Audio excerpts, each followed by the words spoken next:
Hello! Before I begin properly, can I ask you all a quick question?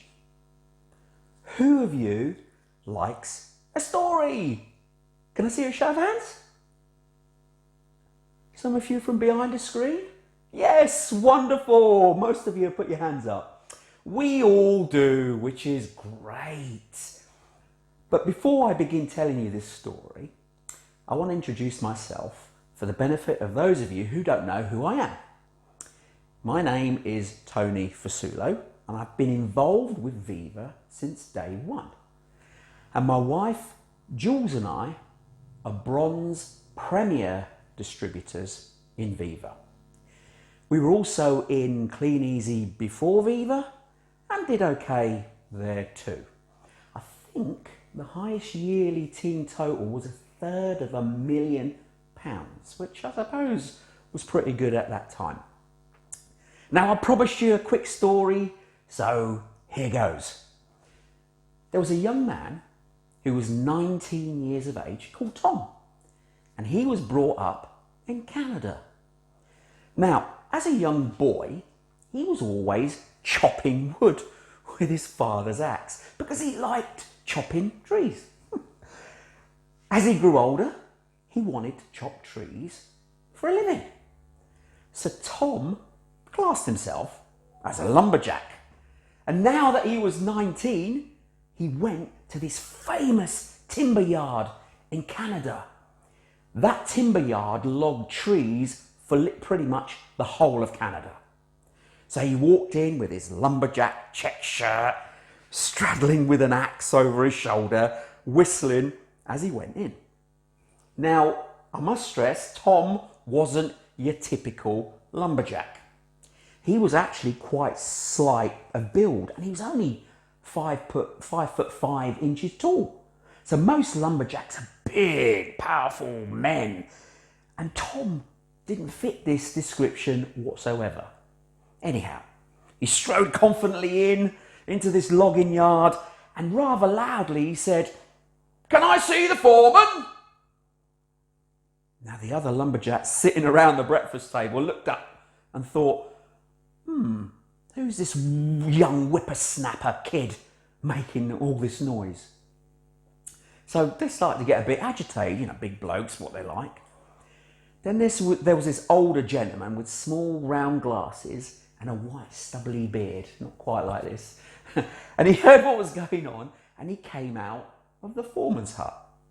So he walked over to Tom and he said, "Hello, son. You're causing a bit of a commotion. What are you here for?" And he looked Tom up and down whilst he was stroking his chin. Tom says, "I want to work here as a lumberjack." And he was really confident with that reply. The foreman went, "A lumberjack, eh?" And Tom said, "Yes, sir." And he was really confident. "I've been cutting down trees all my life, and I know I can be the best lumberjack there is. And I want to prove to you just how good I am." "Okay," said the foreman. "I like your enthusiasm, son. I'm happy to give you a trial." Tom then asked, "Well, can I ask what the record is for the number of trees that have been cut down in one day? I think I can beat it." The foreman's eyes grew bigger as he looked at Tom, and he said, "Well, son, that was 8 trees felled in one day for a record. But you got to understand, the record was set by this huge Norwegian guy. He was 6'10" and almost that wide too. Now, son, I don't want to be horrible, you're a little bit smaller than that. But if you can beat that record, I applaud you. But first, go meet the other men, get yourself something to eat, because you're going to need it." So the foreman turned away and he's sort of chuckling to himself, and he goes back into his hut. But Tom was confident in his ability and that he could beat taking down 8 trees in one day.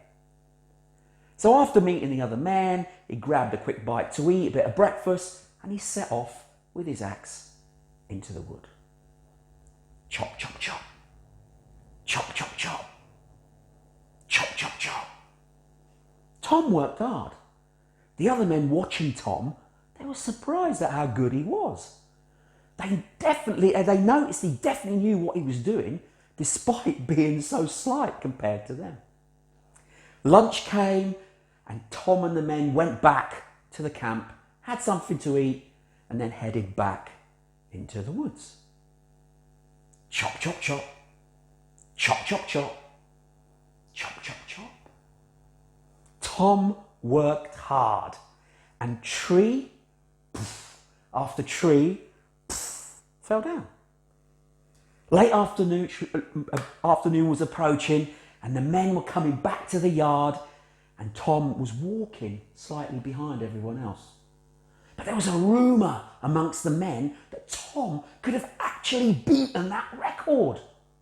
This young kid could have done something none of the others had managed to do.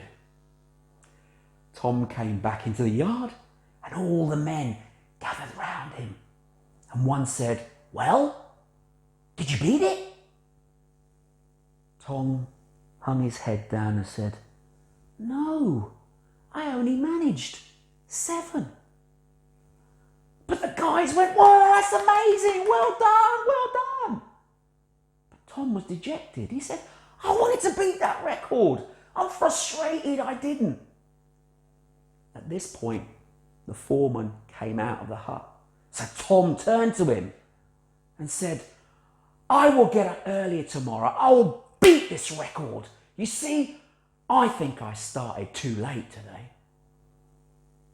So the foreman looked at him.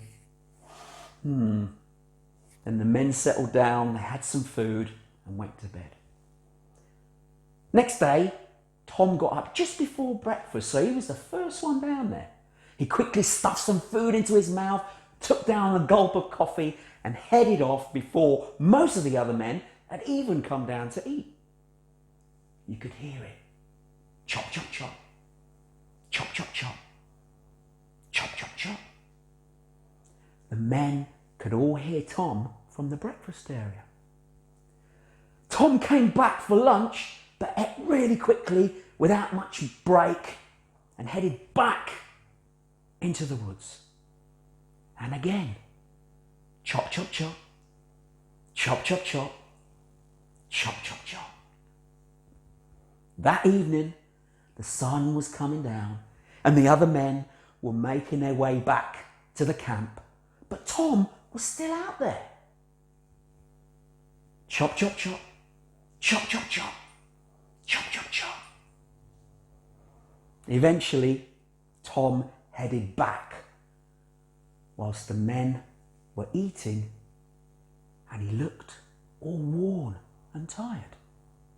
One of them stood up and said, "You must have beaten it today, for sure. You started before anyone else." As Tom walked in, shaking his head, Tom went, "I don't understand it. I only managed 6 trees today." The foreman, who was standing behind all the men, sort of shook his head. Now the other men were all surprised. They thought he'd really done it because he'd worked so hard. How could it be that he cut down less trees than the day before? But Tom wasn't put off. He was really determined to beat this record. He decided on extreme measures. Right, I will get up at the crack of dawn, work all day, and then I'll definitely beat this record. He was steelily determined. So the next day, when everyone was still in bed, Tom got up and headed straight for the woods. Chop, chop, chop. Chop, chop, chop. Chop, chop, chop. The other men went to breakfast, but there was no sign of Tom. But they could hear him in the distance working in the woods. Chop, chop, chop. Chop, chop, chop. Chop, chop, chop. lunch came and it went, but no sign of Tom. Just that familiar sound that we'd heard all the time. Chop, chop, chop. Chop, chop, chop. Chop, chop, chop. At the end of the day, the men headed back into camp, and again, there was still no sign of Tom. All that could be heard in the diminishing light that was coming down, chop, chop, chop, chop, chop, chop, chop, chop, chop. Now it was dark, and the men had eaten their evening meal. They were getting ready to go to bed. Finally, Tom made an appearance. He's all battered, bruised, sweat's pouring off him. He's got cuts and grazes everywhere. But the guys went, "Wow, you must have beaten the record today. Surely you've been working whole day without a break." But Tom dejectedly said, "No, I only chopped down 5 trees. I don't understand." The old foreman came over and said, "Son, you're a hard worker. That's for everyone to see. But whilst you were working so hard, those long hours, did you take any time out while you're out there to sharpen your axe?" Moral of the story is, do you take time to sharpen your axe? Is your Viva business a blunt instrument and no longer sharp? Are you doing everything to keep your business sharp? Or are you just going through the motions?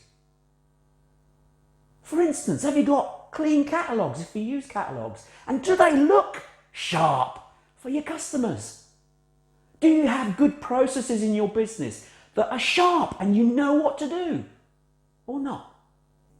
Are you giving yourself time to grow mentally by attending meetings wherever they are held so you remain sharp?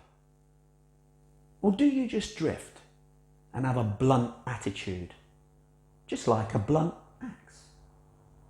A sharp mind is like a sharp axe, able to cut through problems, situations you might encounter day to day. And a sharp mind is attractive to others because you'll be able to draw people to you. If you don't keep your business sharp, you'll end up with a blunt tool not really giving you what you desire. So remember to always sharpen your axe. Thanks for listening.